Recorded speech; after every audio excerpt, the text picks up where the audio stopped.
Eh bien bonjour à toutes et à tous, Anthony Klinger de la chaîne AK SEO et aujourd'hui on se retrouve dans une toute nouvelle vidéo dans laquelle je vais vous apprendre à optimiser vos médias pour le SEO, à comment les intégrer facilement et surtout de manière la plus performante possible aux yeux de Google pour les robots et surtout pour le page speed, c'est-à-dire sur la rapidité de chargement de page, comment on fait pour, suivant les devices, que vous soyez sur mobile, tablette ou PC, faire en sorte d'optimiser l'intégration des médias pour que justement on n'ait pas à attendre 30 ans ou en tout cas que les robots captent que vous avez bien optimisé votre code. Alors dans cette vidéo, je vais faire un peu de technique, mais beaucoup aussi de théorie, comme ça vous allez vraiment comprendre tout ce qu'il faut mettre en place pour que votre site soit à la fois évidemment responsive, mais surtout cohérent d'un point de vue intégration des médias en SEO, puisque c'est très important et qu'aujourd'hui les médias prennent une place très importante dans le référencement général de vos pages HTML, donc n'hésitez pas à vraiment suivre toute la vidéo. Dans cette vidéo, on va utiliser Unsplash pour trouver un média de manière totalement gratuite. C'est une banque d'images qui est totalement gratuite et qui vous permet d'avoir du coup des images qui sont libres de droit. Il y en a qui sont en mode premium, d'autres en free. C'est pas du tout de la pub, hein. Moi c'est juste que j'utilise cette banque-là en général quand j'ai besoin, par exemple, de prendre ce média-là. Et du coup, là on a un média qui a été pris par un photographe et qui du coup est très grand et très lourd. Là typiquement si je le télécharge, je pense qu'on est sur un média qui fait 3 MO, donc c'est quand même assez important d'un point de vue web. Là c'est pas une photo qui a été optimisée pour le web, mais vous voyez qu'elle fait vraiment 3 mégas, donc cette version-là n'est pas optimisée pour vos pages web. Donc la première chose à faire lorsque vous voulez intégrer un média sur votre page HTML, vous allez redimensionner cette image. Pour ça, moi j'utilise en général soit Photoshop, soit I Love IMG quand j'ai besoin d'aller vite. Et en fait ici vous allez faire sélectionner des images, vous prenez votre image et ici vous pouvez changer la largeur et la hauteur. Par défaut, moi je laisse conserver les proportions activées, comme ça j'ai juste à changer ici la largeur et ça va automatiquement ajuster à la hauteur pour avoir le même ratio. Moi ici je l'ai déjà fait et j'ai sorti 3 versions, 800 pixels, 1200 pixels et 1600 pixels à chaque fois en largeur, donc pour conserver on va dire le prorata. Et pourquoi j'ai fait ça?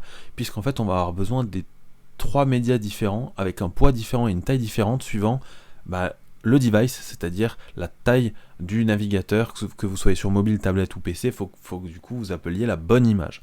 Et ça c'est une erreur que beaucoup de monde fait, c'est qu'en général on prend une image qui est plus ou moins grande déjà au départ, et en fait même quand on va réduire la taille de notre navigateur, on va conserver ce même média alors qu'en fait sa taille est totalement disproportionnée par rapport à l'utilité et à la visibilité de ce qu'on a.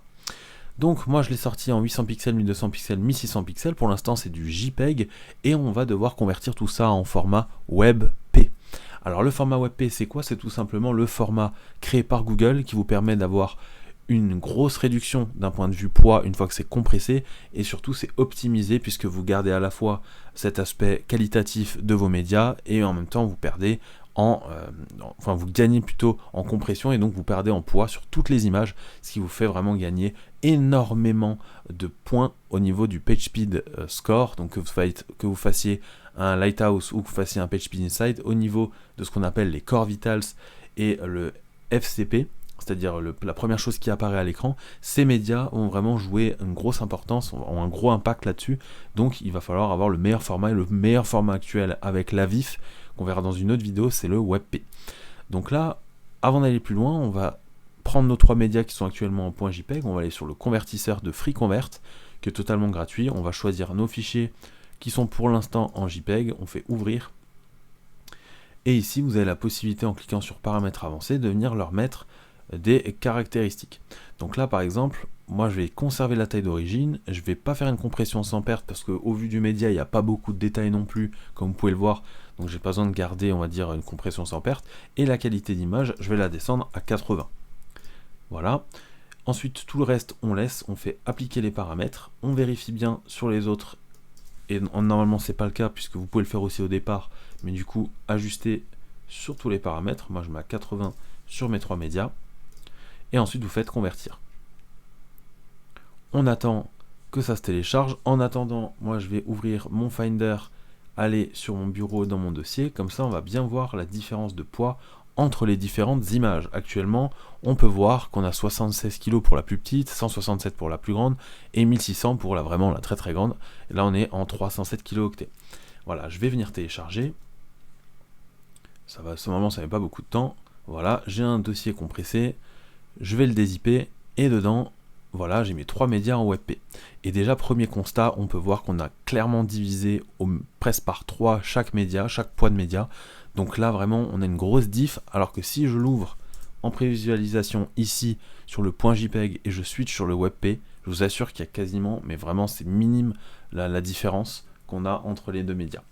Donc ce qu'on va faire, c'est qu'on va supprimer nos fichiers JPEG, et maintenant on va apprendre à intégrer ça de la meilleure des manières pour le SEO, c'est-à-dire pour le référencement naturel, pour optimiser votre code. Donc déjà la première chose à faire, ça va être d'ouvrir une balise IMG. Moi je vais aller à la ligne parce qu'il y a pas mal de choses qu'on va mettre dans cette balise IMG, à commencer évidemment par une source qui sera par défaut notre IMG slash, moi je les ai appelés Claudio 800.webp. Ça c'est notre premier média, c'est le par défaut, donc on le met là-dedans. J'enregistre, donc là théoriquement si je vais sur mon HTML j'ai ça. Ensuite je vais mettre src7, et ici en fait ça c'est un attribut que peu de monde connaît. Je vais tout simplement pouvoir déclarer pour chaque largeur un média à utiliser.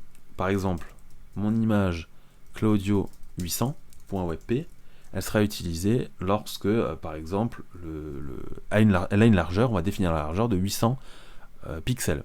On va faire la même chose, img Claudio 1200.webp, elle a 1200 de largeur, et enfin img slash Claudio-1600.webp, elle a 1600 W.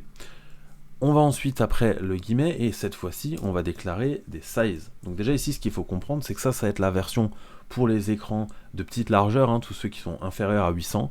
Ça va être la version pour les écrans moyens, inférieurs à 1200, et enfin la version la plus grande qui sera à 1600.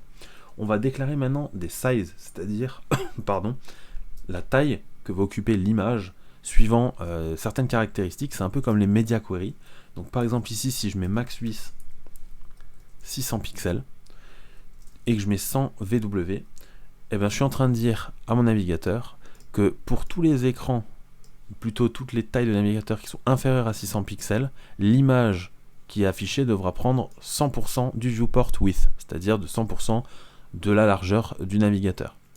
Ça c'est très important, puisque du coup, quand l'image occupe la largeur de l'écran, on sait qu'on est d'office sur les petits écrans du coup. Ça c'est du responsive par défaut, on va dire. Vous pouvez ensuite mettre une virgule et faire la même chose, alors toujours entre parenthèses, tout comme les media queries, avec le 1200 pixels. Et là on va lui dire que à 1200 pixels on veut que ce soit 50%, donc 50 VW. Donc là notre image, dès que l'écran sera supérieur à 600 pixels et inférieur à 1200, on sait que l'image fera 50% de la taille du navigateur. Et ensuite on peut mettre, je vais réouvrir ça, et ensuite on peut mettre la valeur par défaut qui est au-dessus de 1200 pixels. Du coup combien on met? Nous on va conserver 33%. J'enregistre, et là par défaut vous voyez que mon image s'est réduite. Pourquoi? Puisque là actuellement elle prend 33% de notre page. Alors il faudrait que j'initialise ici dans mon style que je veux toutes les margins et les paddings à 0 pour qu'on puisse bien comprendre. Mais là voilà, on a bien notre écran qui est scindé en 3 ici. Donc là ça prend bien 33%. Et ici, plus, alors je vais faire plutôt ça comme ça, plus on va venir réduire, là par exemple, mon body il fait 414 pixels et donc mon image fait 100% du coup de ma taille. Et elle dépasse pas, d'office elle ne dépasse pas. Et maintenant on peut venir ensuite bouger ça et vous voyez que ça s'ajuste directement par rapport au size qu'on a défini, et surtout ça vient choisir le bon média suivant la taille, puisque on se souvient ici que par exemple là quand on a une image ici qui fait qui va faire je sais pas 600 pixels, on va utiliser celle de 800 parce que 800 est supérieur à la valeur de la taille, donc on sera sûr de ne pas avoir de perte de qualité. Par exemple, si pour un écran de 1400 pixels j'utilisais mon 800, l'image serait forcément de moins bonne qualité. Donc en fait on vient ajuster suivant la taille d'écran. Et ici on va venir rajouter la balise alt. On va lui mettre, en général dans une balise alt, puisque là on parle de conseil d'intégration en SEO, des mots-clés pertinents. Si admettons je vends des appareils photo, ce serait appareil photo, plus le nom de la marque, plus par exemple pas cher, admettons, c'est souvent ce qui se fait. Et enfin, il y a un dernier paramètre ici à mettre pour être optimal, on va dire, dans le chargement de page. Et j'ai la page ici de Mozilla donc Firefox en général, qui nous dit que l'attribut loading, ce qu'on va ajouter, est utilisé sur un élément IMG ou iframe, et donc il est utilisé pour demander au navigateur de différer le chargement des pages et des iframes qui se situent en dehors de la zone affichée à l'écran. Donc en gros, vous avez déjà vu ça sur plein de sites, je pense, tant que la section dans laquelle se trouve l'image n'est pas à l'écran, l'image n'est pas appelée. Et donc le navigateur ne télécharge pas directement l'image, ce qui fait que ça vous fait gagner du temps en temps de chargement du page speed, et donc ça vous avantage vis-à-vis de Google, qui vient vous mettre une meilleure note, puisque vous avez bien pensé à mettre du coup cet attribut loading lazy, puisque tant qu'on voit pas le média et qu'on n'a pas à le voir, il est inutile de le charger. Voilà. Et là on enregistre, et avec ça, vous pouvez également rajouter une balise title avec le même contenu que la balise alt. Bon, aujourd'hui voilà, c'est plus la balise alt qui va primer. Et avec ça, vous avez la meilleure manière d'intégrer un média en l'optimisant pour du SEO, notamment pour Google évidemment. Donc voilà, si vous avez des questions, notamment par rapport au size, au SR7 ou à d'autres types d'attributs qu'on pourrait rajouter sur les médias pour avoir une meilleure intégration en HTML pour le SEO, n'hésitez pas à poser vos questions dans les commentaires, à laisser votre like si cette vidéo vous a plu. C'était Anthony Klinger de la chaîne AK SEO, on se dit ciao tout le monde.